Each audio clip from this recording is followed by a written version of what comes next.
Olá, amigos do CERN, estamos de volta para mais uma aula. Hoje nós vamos retomar nosso estudo sobre as taxas, né? Estamos terminando o estudo sobre as taxas e vamos também trabalhar um pouquinho, né, com o que falta em relação àquela primeira aula que a gente teve, em relação às contribuições de melhoria, sempre lembrando, né, a matéria aqui ela se volta às temáticas que importam para o concurso, né? Essa é a tônica do CERN. Nós havíamos parado no slide número 8. Número 8. Vamos a ele. E estávamos trabalhando com o critério quantitativo das taxas. E aqui falamos, portanto, de alíquota e falamos de base de cálculo. A alíquota não tem segredo, ela é definida pela lei municipal com liberdade, claro, uma liberdade com um limite que é o princípio da não confiscatoriedade, né? Não é possível fixar uma alíquota tão alta a ponto de o tributo ter um efeito confiscatório, né? Mas em relação à base de cálculo, aqui nós temos uma polêmica muito interessante, né? A Constituição Federal, assim como o Código Tributário Nacional, né, como não poderia deixar de ser, proíbem que a base de cálculo das taxas sejam idênticas à base de cálculo dos impostos. Então, eu não posso ter taxa com base de cálculo idêntica à base de cálculo de impostos. Porque o que acontece ou acontecia, né, geralmente? A gente via taxa com base de cálculo idêntica ao IPTU. Então, a base de cálculo da taxa seria o valor venal do imóvel. Isso não pode ser aplicado pelos municípios, por vedação expressa da Constituição do CTN. Qual a lógica, né?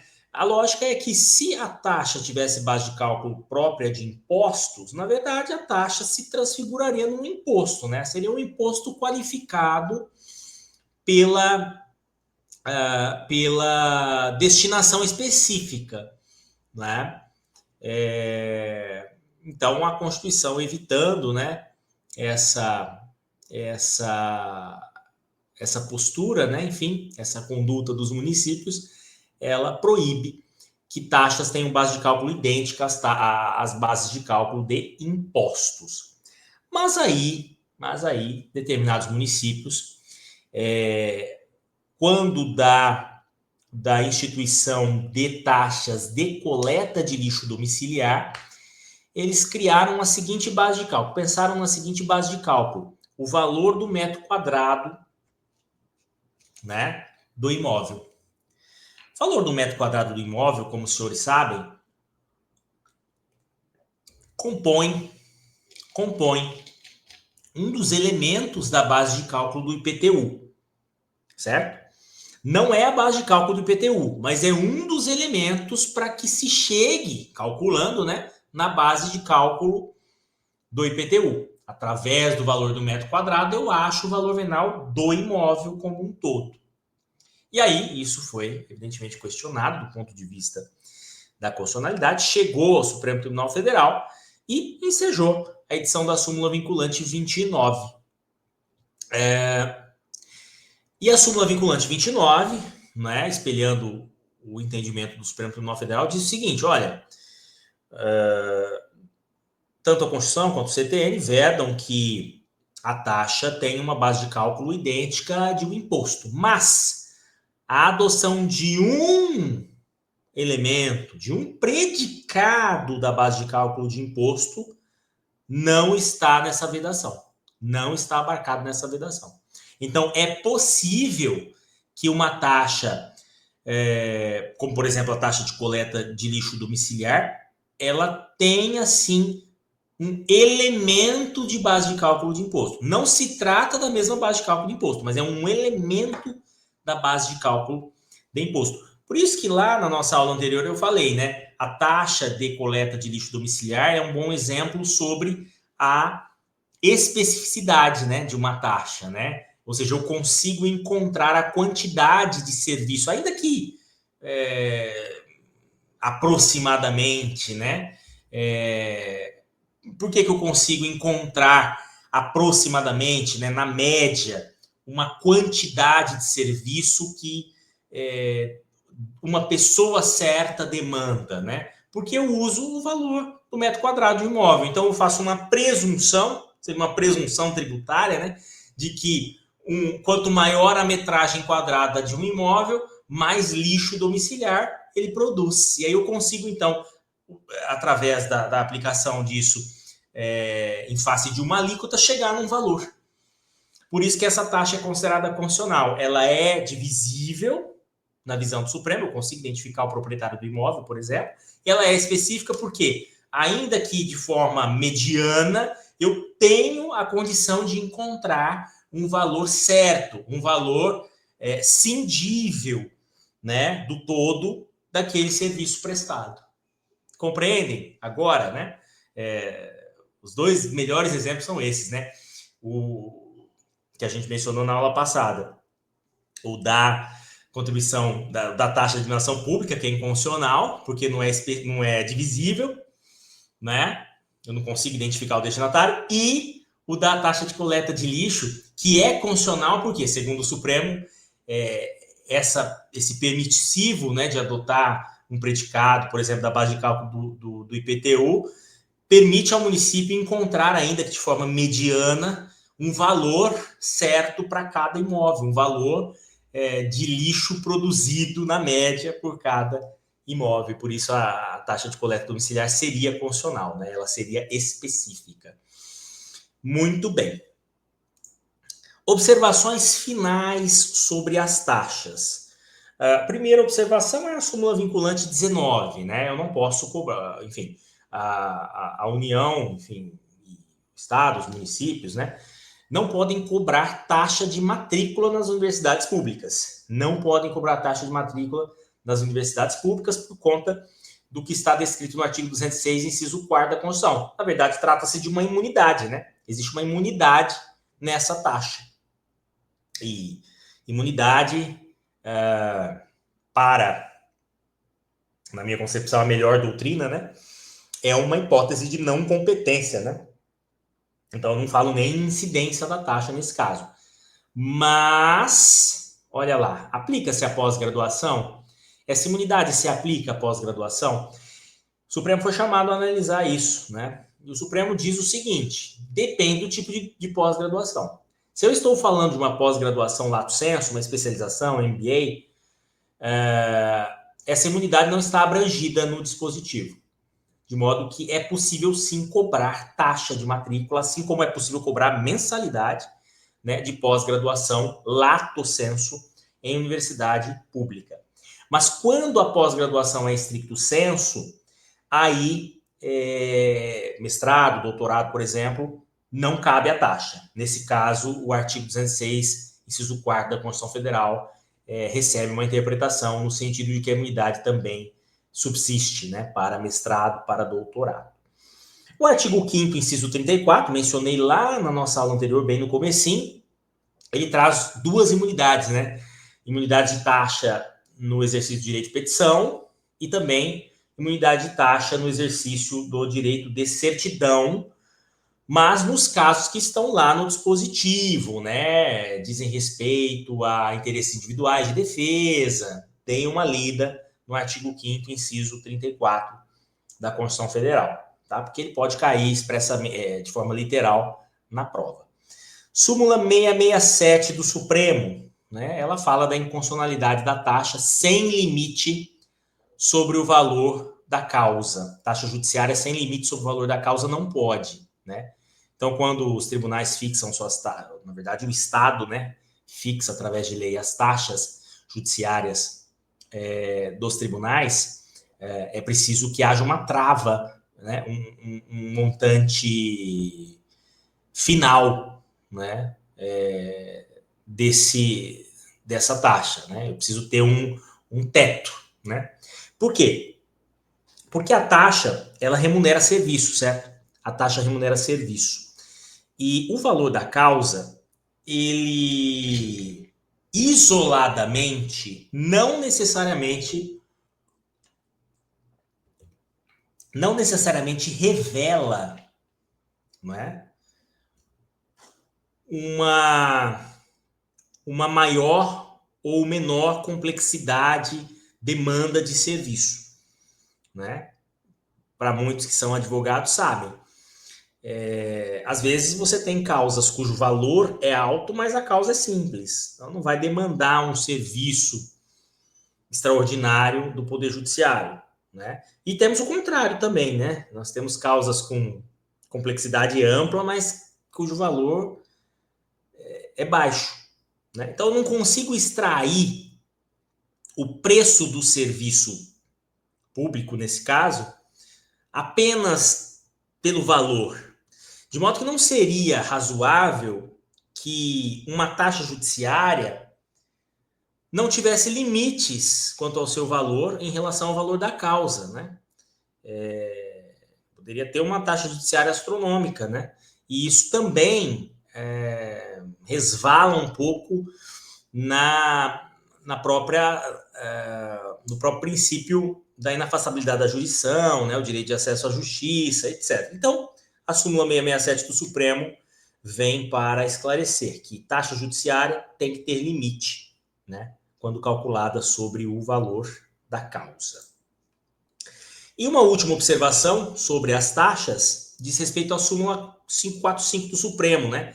Ela tenta diferenciar ali taxa de tarifa, né? Tarifa ou preço público, que é a mesma coisa. Eu faço um quadro comparativo para facilitar, né? Taxa é tributo, né? Se é tributo, demanda observância ao princípio da legalidade, todos os princípios constitucionais tributários, imunidades, etc. Diferentemente da tarifa, né? Que tem uma face civil, uma face contratual, ainda que circundada por uma série de elementos do direito administrativo, né? Mas a natureza é contratual, né, da tarifa. A taxa, apenas o Estado cobra a taxa, Estado aqui em sentido amplo, né? A tarifa não, a tarifa ela pode ser cobrada, né, até de um particular, uma concessionária, por exemplo, né, ela cobra tarifa. A taxa é compulsória, eu não consigo, como ela é um tributo, né, ela é compulsória, até na forma do conceito de tributo que está lá no artigo, conceito legal de tributo que está lá no artigo 3º do CTN.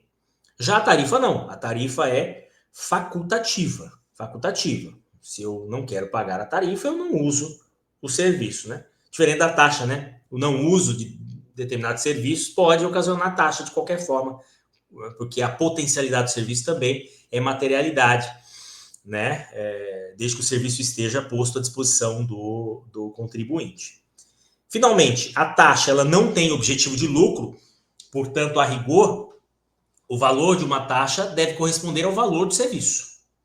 Deve remunerar estritamente o serviço e não gerar um lucro para o Estado. Diferentemente da tarifa, né? Porque geralmente cobrada sob regime de concessão-permissão, concessionário permissionário, ele tem intuito lucrativo, obviamente. Então a tarifa não faria sentido que não tivesse também intenção de lucro, né? Via de regra, né? Nós podemos ter tarifa também sem intuito lucrativo, né? Se a gente pensar, por exemplo, numa autarquia, né? Aqui em Rio Preto, por exemplo, nós temos uma autarquia de água que não cobra taxa, aqui é tarifa, né? Então, uma autarquia, pessoa jurídica de direito público, da administração direta, em tese, essa tarifa não seria lucrativa, né? Ela visa remunerar estritamente o serviço. Mas se a gente pensar em concessão e permissão, sim, né? Essa tarifa, ela terá, invariavelmente, intuito lucrativo. Não, ainda tinha mais uma observação sobre taxa, né? Que é aquela também que mencionei no começo da aula anterior. Muito importante que os senhores observem esse slide, porque isso é um julgado recente. Eu peço até desculpas, não coloquei o número do julgado, mas depois é possível pesquisá-lo com facilidade. É um julgado recente do Supremo Tribunal Federal que trata sobre duas taxas. E aqui envolve municípios, né? A taxa de fiscalização do funcionamento de torres e antenas de transmissão e recepção de dados e voz e a taxa para fiscalização do uso e ocupação do solo para torres e antenas de transmissão e recepção de dados e voz. Olha a diferença sutil. Se eu estou falando de taxa de fiscalização do funcionamento dessas torres, antenas, transmissão, etc., a competência para sua instituição e cobrança é da União, privativa da União. Por quê? Porque essa matéria, fiscalizar funcionamento de torres, né, dados, isso é competência material da União. Mas, diversamente, se eu estou falando de fiscalização do uso e ocupação do solo, dessas torres, antenas, etc., aí a competência municipal. Então, se eu estou falando, vamos repetir, se eu estou falando de fiscalização do funcionamento das torres e antenas, competência da União. A taxa deve ser instituída pela União. Se eu estou falando, entretanto, de fiscalização do uso e ocupação do solo, aí a competência é municipal, porque aí sim eu estou falando em competência material do município. Uso e ocupação do solo municipal. Isso é competência municipal. Agora, funcionamento das torres e antenas de transmissão, né? Questão de telecomunicação, isso é tudo competência, está lá, mano. Podem analisar, né? Os artigos, sobretudo nesse caso o artigo 22, se não me engano, da Constituição Federal, né? Se eu estiver errado, depois dei uma olhadinha lá na Constituição. Isso é competência material evidente da União, portanto, competência para a instituição da taxa também é da União. Então, tomem cuidado com essa distinção aqui. Cuidado com essa distinção, tá? Porque ela é perigosa e como ela é bem recente, a chance de cair envolve realmente direito tributário municipal, a chance de cair em concurso é grande, tá? Seguindo agora para 2 breves slides sobre contribuição de melhoria. E aí eu peço aos senhores que voltem lá na nossa primeira aula, nossa aula inaugural, que eu fiz um apanhado geral, né, antes de tratar sobre os impostos em espécie, agora as taxas, e assistam novamente e vejam as considerações sobre contribuição de melhoria, porque aqui vamos trabalhar com uma continuação daquelas impressões. Vejam só, a primeira coisa importante sobre contribuição de melhoria, né? A lei que institui a contribuição de melhoria, ela precisa ter 2 características iniciais. Ela precisa ser específica. É uma lei de efeito concreto, propriamente, né? Não é uma lei propriamente geral, né? Ela vai se aplicar ao pessoal que mora ali nos arredores da obra pública que será realizada. Ela vai se aplicar dentro das dimensões dos imóveis que podem sofrer valorização imobiliária a partir da obra. É uma lei específica. Mas além de ser específica, essa lei precisa ser prévia à obra. Precisa vir antes da obra. Antes da obra. Né? Respeitando o princípio da irretroatividade em matéria tributária. Se for depois da obra, durante a obra, já era, porque eu já tenho o fato gerador consolidado ou em consolidação. Então tem que ser antes da obra, isso pacífico na jurisprudência. Outro ponto. Não incide contribuição de melhoria sobre recapeamento. Por quê?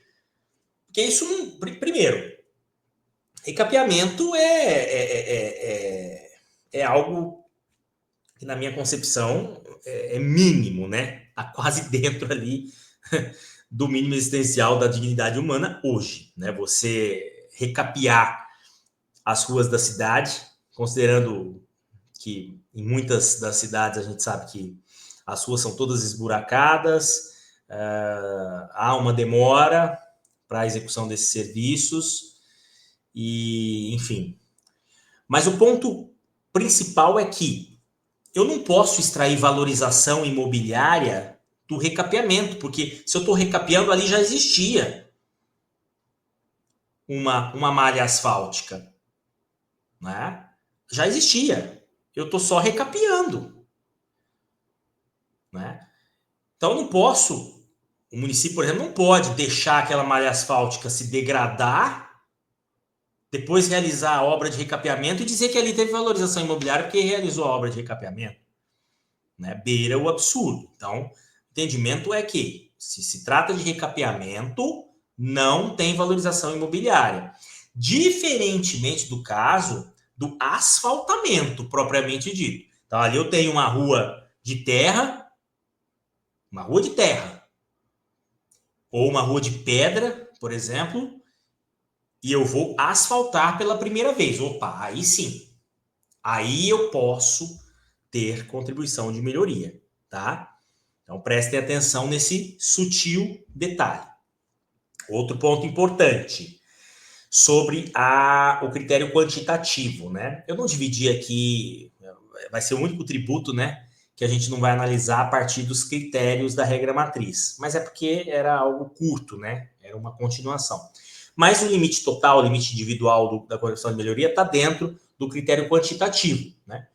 O que significam esses limites? Significam que a contribuição de melhoria ela não pode ser cobrada sem limites. E existem dois. O limite total ou global e o limite individual. O limite total ou global é o valor total da obra. Ou seja, a contribuição de melhoria, somando os proprietários que tiveram uma valorização imobiliária, nunca poderá passar do valor total da obra. Nunca. Tá? Mas além disso, eu tenho um limite individual. Ou seja, também a contribuição de melhoria nunca poderá passar, em relação a cada sujeito passivo, da valorização experimentada no seu imóvel. Então, a contribuição de melhoria não pode ser superior ao valor da obra, somando todo mundo que vai ser tributado por ela, e também não pode ser superior à valorização de cada imóvel. Certo? De modo que, podemos tirar aí conclusões. Se o município cobrar a contribuição de melhoria de todos os sujeitos passivos, de todos os contribuintes proprietários que tiveram valorização imobiliária, e a soma dessa cobrança ultrapassar o valor total, é irregular. Né? É irregular. Vai caber repetição de indébito para todo mundo, proporcionalmente ao montante exagerado que foi cobrado. Né? A contrário senso, se cobrar todo mundo e não chegar lá no valor total, né? Desde que essas cobranças individuais chegaram no valor máximo da valorização de cada imóvel, acabou ali. Não vai ser possível o município cobrar a diferença até chegar no valor total da obra. Certo? Não é possível. Então, se cobrou todo mundo no teto da valorização de cada imóvel, se não bateu o valor total da obra, não pode cobrar mais nada. Tá? Então, é preciso observar esses dois limites na cobrança. Né? E aí, nesse tópico atenção, né, que eu coloco, eu falo justamente isso, né? Se o valor da valorização dos imóveis somados ultrapassar o valor da obra, não será possível cobrar o valor total das respectivas valorizações. Né? Muito valor nessas frases aqui, foi mal construída, peço desculpas. Contribuição de melhoria, mas acredito que deu para entender, né? Contribuição de melhoria, breves apontamentos, seguindo. Outro apontamento importante. O valor da valorização individual é definido por fatores pré-determinados. Então, vejam, claro, eu não posso ter como valor de valorização individual, montante de valorização individual, algo sem critério. Né? Eu preciso ter um critério claro, né, para definir qual é esse montante. Esse critério ele precisa ser prévio. Ele precisa ser dado a conhecer aos proprietários antes, né, da obra. Né? Então, por exemplo, eu posso ter um critério, e aqui é só um exemplo, tá? Não que esse critério vá ser aplicado em todas as hipóteses de contribuição de melhoria, mas eu posso ter um critério relativo à proximidade da obra né, em relação aos imóveis. Quanto mais próximo o imóvel, mais ele sofrerá a valorização, né? Só que, claro, eu vou precisar ter no mínimo um memorial que vá com cálculos, né, que vá delimitar para todos os proprietários, para todos os contribuintes, né, os fatores dessa possível valorização, né? E aí, dentro desse mesmo cenário, a segunda observação, né, o próprio CTN, no artigo 82, ele traz uma série de requisitos que precisam ser cumpridos antes da obra para que a contribuição de melhoria seja validamente incidente, né? Então, se vocês analisarem o artigo 82, vocês vão ver, precisa previamente publicação de orçamento. Claro, tem que publicar o orçamento da obra, tem que ter memorial descritivo, tem que ter prazo para que o contribuinte impugne, né? Por exemplo, ele pode impugnar dizendo, olha, esses fatores que estão sendo utilizados aqui nesse edital, eles não condizem com a valorização, né, do imóvel. A valorização é inferior à que se está prevendo aí. Então, é possível. E lembrando, essa impugnação, e aí o CTN traz de forma expressa, ela não pode ter prazo inferior a 30 dias, né? Então, o prazo para impugnação dos elementos do artigo 82 não pode ter prazo inferior a 30 dias, né? Dentre outros requisitos que estão lá no dispositivo, eu peço aos senhores que deem uma boa lida nessa disposição legal. Passemos, então, às questões, né? Passemos às questões. Na verdade, antes das questões, eu tenho uma observação a fazer. Deixe-me ver se eu encontro essa observação. Ela é uma observação quanto a uma alteração aqui, que aconteceu no ISS, né? A gente gravou a aula sobre o ISS e, concomitantemente ali, ou talvez um pouquinho antes, houve uma decisão do Supremo Tribunal Federal, né, do Superior Tribunal de Justiça, sobre o ISS, né? Vejam só, dedução de materiais no ISSQN na Constituição Civil, que mudou com a nova interpretação do STJ. Vejam só, o que o STJ decidiu? Somente os materiais produzidos pelo próprio prestador do serviço, fornecidos fora do local da obra e com incidência de ICMS, podem ser deduzidos da base de cálculo de ISSQN. Lembram que lá na aula de ISS a gente falou sobre dedução de materiais, né? Quando o serviço é misto, né? Tem serviço e tem material envolvido, né? Então, poderia deduzir material, isso dependeria na análise da Lei Complementar 116, né? Dos anexos. Então, nós tivemos uma decisão agora recente, no caso da construção civil, dizendo, olha, no caso da construção civil, o consultor ele só pode deduzir os materiais se foi ele mesmo que produziu, certo? Então, quem está prestando o serviço, quem está executando a obra é que vai poder deduzir os materiais da base de cálculo do ISS e desde que esses materiais sejam tributados pelo ICMS, certo? Desde que esses materiais sejam tributados pelo ICMS. Portanto, se quem produz os materiais é um terceiro, se, por exemplo, o construtor ele adquire esses materiais de um terceiro, esse insumo para usar na obra, ele não vai poder deduzir o preço desses materiais da base de cálculo do ISS. Então, o ISS aí vai ser cheio, ele vai incidir sobre tudo. O preço do serviço aí vai embutir o valor dos materiais, certo? Então, muito cuidado, porque isso é recentíssimo, né? Eu até me lembro que na aula de ISS eu comentei, né?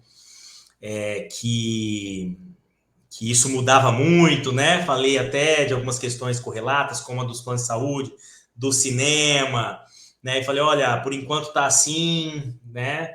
E aí, justamente, tivemos uma decisão recentíssima, já alterando o cenário no caso da construção civil. Muito bem. Vamos, então, às nossas questões. Vamos às nossas questões. Voltando à nossa aula atual, né? A primeira questão, são duas questões. Procurador Legislativo para a Câmara de Bebedouro, São Paulo, prova agora de 2025. O município de Bebedouro deseja instituir uma taxa sobre a coleta de lixo domiciliar. Essa taxa é inconstitucional, pois serviços públicos não podem ser remunerados por taxas. B. Deve ser cobrada apenas de empresas, excluindo residências particulares. C. Depende da comprovação de especificidade e divisibilidade do serviço. E D.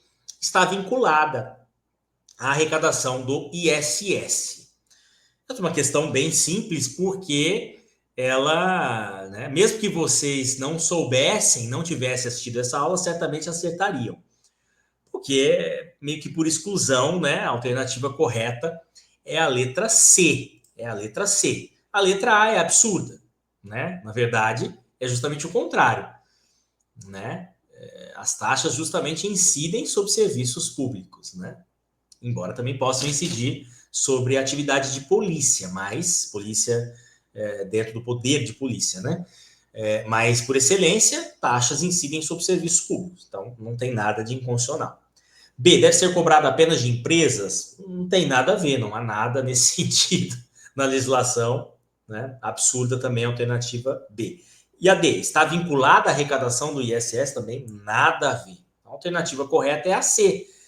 Essa taxa, ela é constitucional desde que se demonstre, né, a especificidade e a divisibilidade do serviço, né? Hoje, uma forma segura é justamente a da súmula vinculante 29, né? Uma fórmula segura. Eu uso o valor do metro quadrado como base de cálculo dessa taxa e eu consigo apurar mais ou menos uma média, né, de quanto um imóvel produz de lixo, né? E do ponto de vista da divisibilidade, através do cadastro, né, imobiliário, é possível identificar o destinatário. Então, eu tenho a especificidade e eu tenho a divisibilidade dessa taxa. É lógico que, e aí a importância dessa questão, é lógico que, vejam na alternativa C, pode ser que algum município adote uma base de cálculo aí esdrúxula, fora dessa realidade do valor do metro quadrado. Isso pode ser levado a juízo, né? Claro, com argumentos de que, olha, essa base de cálculo aqui ela não consegue traduzir minimamente uma média de produção de lixo de um domicílio, né? Pode ser. Isso é possível que isso aconteça, né?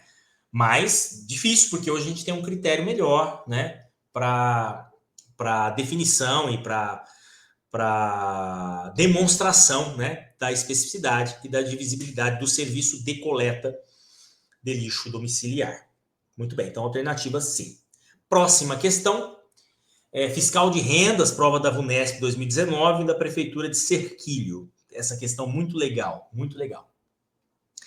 A exação para custeio do serviço de iluminação pública tem natureza jurídica de: letra A, tributo; B, remuneração; C, contribuição de melhoria; D, taxa pelo exercício regular do poder de polícia; E, taxa pela utilização potencial de serviço público específico e divisível.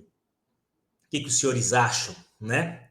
Qual será a alternativa correta? Vamos analisar de baixo para cima. Alternativa E, taxa pela utilização potencial de serviço público específico e divisível. Ora, nós exemplificamos, né, lá na aula passada, também falamos nessa, que a taxa de iluminação pública ela é inconstitucional. E por que ela é inconstitucional? Porque eu não consigo identificar o usuário. Ela não é divisível, não é, senhores? Não é. Lembram lá do exemplo tem que colocar um servidor lá em cima de cada poste, anotando quem é que passa pela rua usando o serviço de iluminação pública. Não dá. Não é possível identificar o usuário dessa taxa. Aliás, os professores, a doutrina até cita, né? E o cego? O sujeito é cego, ele pode ser cobrado, isso falando sobre a TIP, né? Sobre a taxa. Ele poderia ser cobrado pelo serviço de iluminação pública? Não, porque não é um usuário. É cego, ele não usa aquele serviço. Né? Embora houvesse até posições divergentes, né? Ele é cego, mas as demais pessoas, demais serviços que estão ali à sua disposição, né, dependem dessa iluminação. Mas isso também perdeu o objeto, porque a taxa foi declarada inconstitucional e veio a CIP, a contribuição de iluminação pública. E a contribuição de iluminação pública independe de especificidade ou de visibilidade, então pouco importa. Eu não preciso medir quanto cada um gastou ou quem foi o beneficiário daquele serviço. Ela é geral, como se fosse mesmo um imposto, né? Portanto, a alternativa E não pode ser. Alternativa E não pode ser. Talvez se essa prova tivesse acontecido lá para 1996, né, em que não havia decisão do Supremo ainda, pelo menos não havia decisão do Supremo consolidada, nós poderíamos considerar a alternativa E correta, mas hoje, aliás, desde 2000, 2001, mais ou menos, que foi quando o Supremo sacramentou a questão, a TIP é inconstitucional. Letra D. Taxa pelo exercício regular do poder de polícia. Além de a taxa de iluminação pública ser inconstitucional, nesse caso não seria taxa de polícia, né? Porque taxa de polícia é limitação, permissão para determinadas condutas dos administrados. Aqui não tem nada a ver, é iluminação pública, é serviço. É serviço, não é poder de polícia, né? É serviço público. De modo que a alternativa D está errada por duas razões, né? Porque não é taxa e porque não é poder de polícia. Alternativa C, contribuição de melhoria? Não pode ser, porque contribuição de melhoria diz respeito à obra pública. É uma obra pública que vai ensejar a contribuição de melhoria, cumpridos inúmeros requisitos que a gente analisou. Então, a alternativa C está completamente equivocada. B, remuneração. Remuneração do quê? Né? Na verdade, uma alternativa perdida que não faz nenhum sentido. A alternativa B, completamente errada. Tudo bem. A exação que vai ser cobrada vai remunerar alguma coisa, mas isso não responde à questão. Qual é a natureza jurídica, né, dessa exação? Né? A natureza não é de remuneração. Né? Remuneração vem depois que essa exação é cobrada. Né? Então, isso não responde à questão. Então, a nossa alternativa correta, incrivelmente, é a letra A. Tributo. Tributo. Mas olha que interessante a questão. Todo mundo poderia ter dificuldade, claro, não depois de assistir a essas nossas duas aulas, né, sobre taxas e contribuição de melhoria, mas todo mundo poderia ter dificuldade em relação à alternativa E. Taxa pela utilização potencial de serviço público específico e divisível. Ok, porque já existiu a TIP inconstitucional, mas essa dúvida seria excusável, né? Não, repito, depois de assistir a essas duas aulas. Mas, como não é a TIP, e as outras três estão equivocadas, e eu não tenho dentre as alternativas a contribuição sobre iluminação pública, a CIP ou COCIP, a alternativa correta é o gênero. Qual é o gênero? Tributo. A CIP ou COCIP é um tributo. Afinal de contas, é tributo. Então, a natureza jurídica que ele está pedindo aqui, na verdade, é a natureza jurídica mais genérica possível, né? É tributo. A CIP ou COCIP é um tributo, só que ela não está nas alternativas e as demais são erradas. Então, a mais correta é tributo. Portanto, letra A, tributo, natureza jurídica, nesse caso. Beleza, pessoal? Nós encerramos o nosso módulo, né, sobre direito, sobre tributos municipais, Eu espero que vocês estudem com bastante afinco, né? E tenham muito sucesso no concurso, na carreira, na vida, tá bom? E estou à disposição, tá? Para o que for necessário. Muito obrigado e até o nosso próximo encontro. Valeu!